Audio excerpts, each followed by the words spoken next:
Well, hello everybody. By golly, welcome back to part 2 of my recording.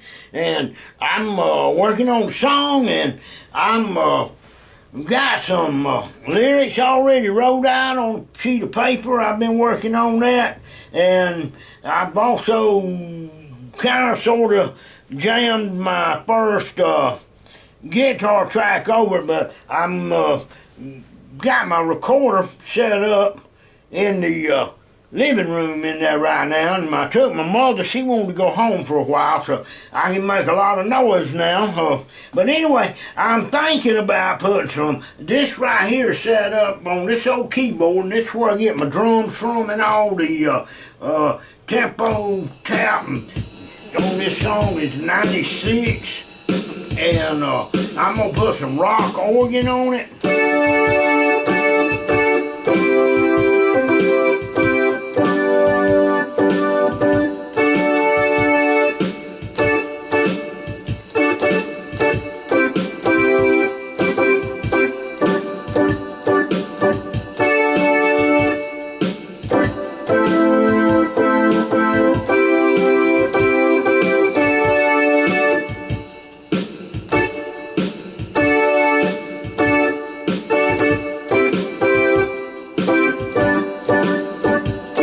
But I'm gonna keep that part on the back.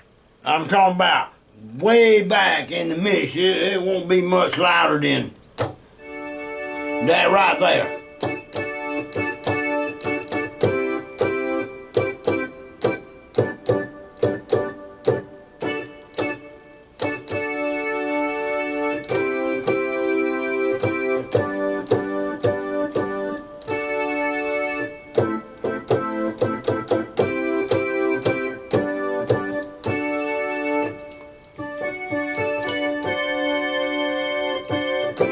Okay, I'm not going to get carried away, but I'm going to add that to my track, and I'm going to show y'all that. Now we're going to go back in the living room, and we're going to explore some more of what I've got to do. I've already mapped out a chord sheet, or my chords. I've already mapped out my breaks. So let's go in there and see how we're doing. Okay, I've come back in here of all things, and my camera done it again. It just shut off right by itself. I don't know what's wrong with it. I've got 2 of these Sony cameras. Both of them doing the same thing. This time I got a message saying something about the software in my computer. I hope I'm not getting a bug through the computer. But anyway, Tascam right here. And camera sliding down. But it's a Tascam recorder. And it's a DP32. It's got 32 tracks on it, and I've got the faders in it where I can up and down it. Now this is what I'm gonna do, and I'm gonna take it closer. Remember that little tool I showed you this morning? Way back there, that little guitar tool. See, I got it plugged into the back of my recorder now. Now the cool thing about this recorder is, and let me. Alright, here's my tracks and my screen. Look, check this out though. I can go in here to effects. Well, I missed the button.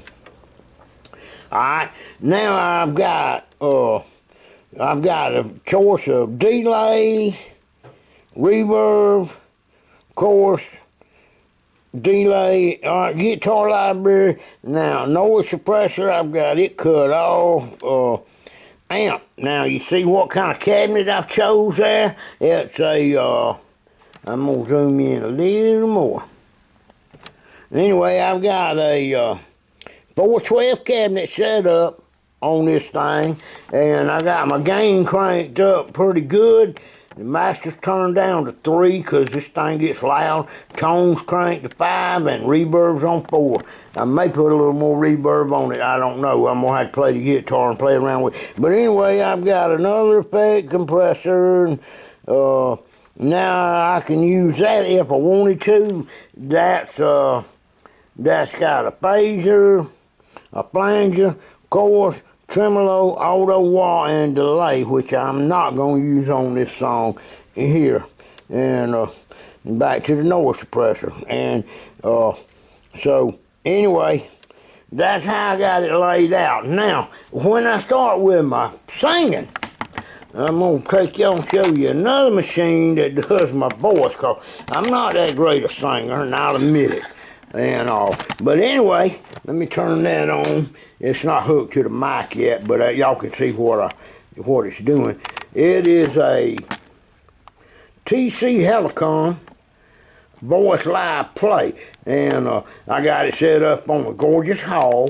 But the thing is, I've had this thing for going on 15 years, and I never did like the way my voice sounded coming through it. Well, I just sat down and started reading the doggone book that comes with it, and I found out I could go in here and change my parameters of my voices, to turn on the levels, the room size, the style, and just completely tweak it, and then I can hit this here store twice and hold it down and save it, so that gorgeous hall sound will always be on number 29. And now, I just figured that out, and I was regretting buying this machine for a long time, because the presettings in it is kind of what I call squirrely. Lots and lots of reverb and a lot of auto-tune that just makes your voice go up and down and kind of sideways. So anyway, now I've got it set, and what I did, I just toned the whole thing down. Beautiful, beautiful, beautiful. Okay, so here's my setup. I'm going to zoom you back out. I'm in the living room, like I said.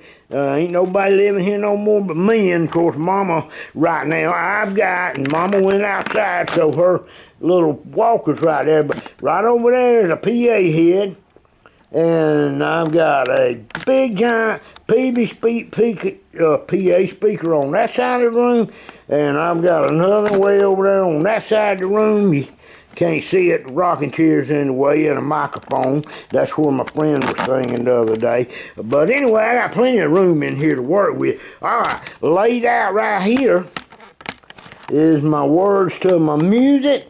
And as you see, I've got a 8-bar kickoff part before we start. And the name of my song is Hands of Steel, Made in America. And I've been working on this for a while. And anyway, I've got my chord sheet. Let's see, it's laid out right here. I'll see if y'all can see it. Yeah, alright, y'all see my chord sheet. Goes from left to right and down. So we got that set up. Then I got this little thing that I showed you this morning again. I'm going to stick it. The other one's in the recorder right over there. You see it right there in the back. And that's a microphone cable. I don't need it right now. But there's my other part. I ain't turned it on. It's off. But I'm going to turn it on. I'm gonna cut the camera off when I do this part. Cut it on. Then we'll cut it back off.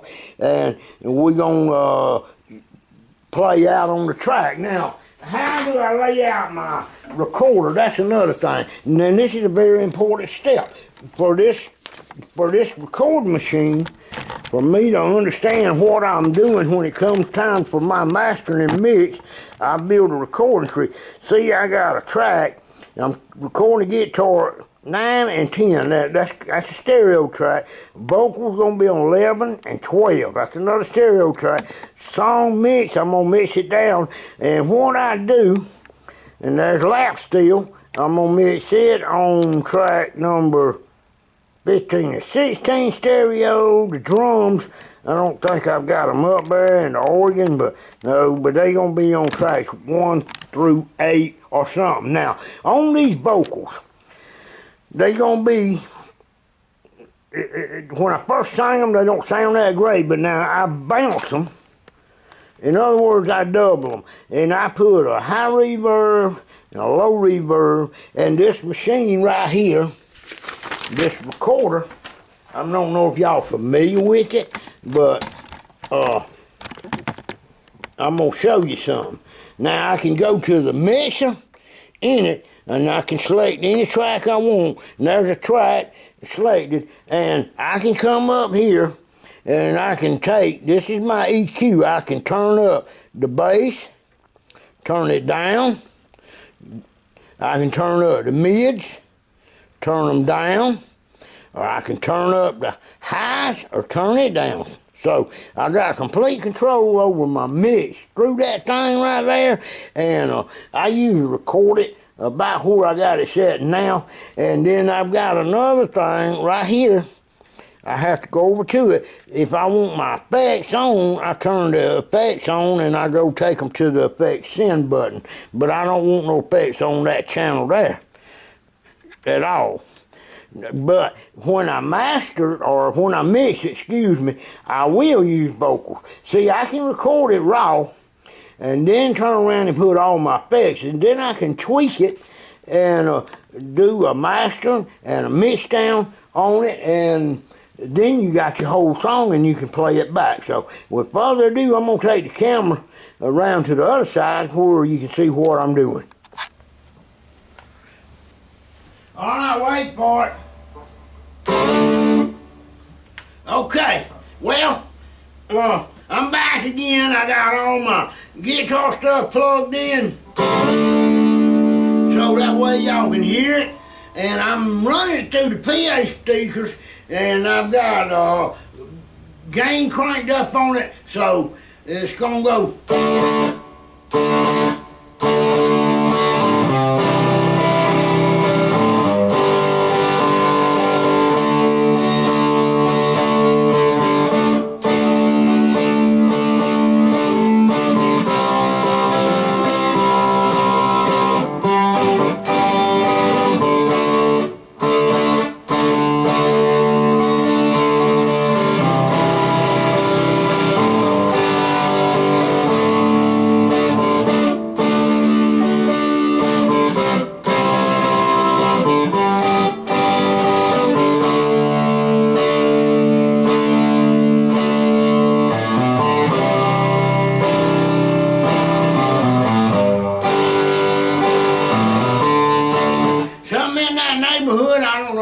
Coming out in the camera, but it don't sound that great from where I'm standing, but I'm going to record it, and then I'm going to try to see if I can't clean the doggone thing up where it's kind of doable. So with further ado, I'm going to record a track. I probably ain't going to make y'all sit here and listen to the whole recorded thing, but we're going to see what we got. How about that, folks?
gonna cut it off right there, and now I'm gonna go back and record the whole thing over again. That was a practice record, and but I had it recording where I could come back and play it. I think I had my guitar up too loud, but let's see what we got, how it sounds right now with it recorded. Oh heck, I hit the wrong button. Stop, stop, stop.